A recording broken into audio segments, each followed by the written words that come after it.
बुधवार का दिन भगवान गणेश जी को समर्पित होता है। इस दिन उनका व्रत करके श्रद्धालु गणेश जी से बुद्धि, विवेक, सफलता और समृद्धि की कामना करते हैं। बुधवार व्रत की विशेष कथा इस प्रकार है। बहुत समय पहले की बात है। एक साधु रोज भगवान गणेश जी की पूजा करता था। वह अत्यंत निर्धन था, लेकिन भगवान गणेश जी की भक्ति में लीन रहता था। उसकी भक्ति से प्रसन्न होकर भगवान गणेश जी ने उसे दर्शन दिए और वरदान दिया कि वह जो भी कार्य करेगा उसमें उसे सफलता मिलेगी। कुछ समय बाद वह साधु एक गांव में गया और वहां से व्यापार करने का विचार किया। उसने थोड़े पैसे से व्यापार शुरू किया और भगवान गणेश जी की कृपा से उसे बहुत लाभ हुआ। अब वह साधु एक सफल व्यापारी बन गया।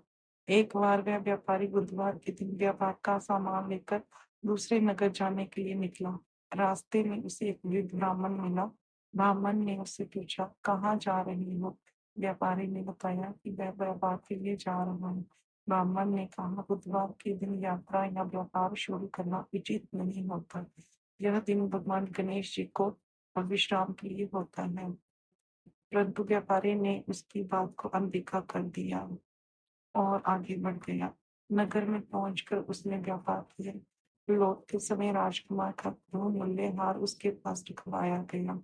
रास्ते में ही किसी ने उस हार की चोरी कर ली और आरोप व्यापारी पर लग गए। राजा ने उसे बंदी बना लिया।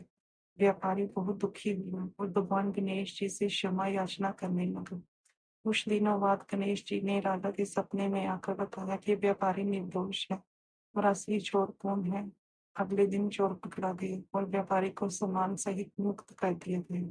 इस घटना के बाद व्यापारी ने समझा कि बुधवार को यात्रा नहीं करनी चाहिए और भगवान गणेश की आज्ञा का उल्लंघन नहीं करना चाहिए। उसने बुधवार का व्रत करना आरंभ कर दिया। दूसरों को भी इसका महत्व बताने लगा। बुधवार को प्रातः स्नान करके साफ वस्त्र पहने भगवान गणेश जी की मूर्ति या चित्र के सामने दीपक जलाकर दुर्वा लड्डू और सिंदूर अर्पित करें।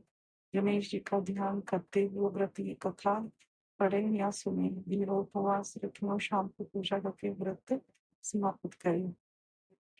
फल, इस व्रत को श्रद्धा से करने से बुद्धि, व्यवसाय, संतान, धन और सुख समृद्धि की प्राप्ति होती है। भगवान गणेश सभी विघ्नों को दूर करते हैं। इस प्रकार भगवान का व्रत भक्तों के लिए कल्याणकारी और मंगलकारी होता है।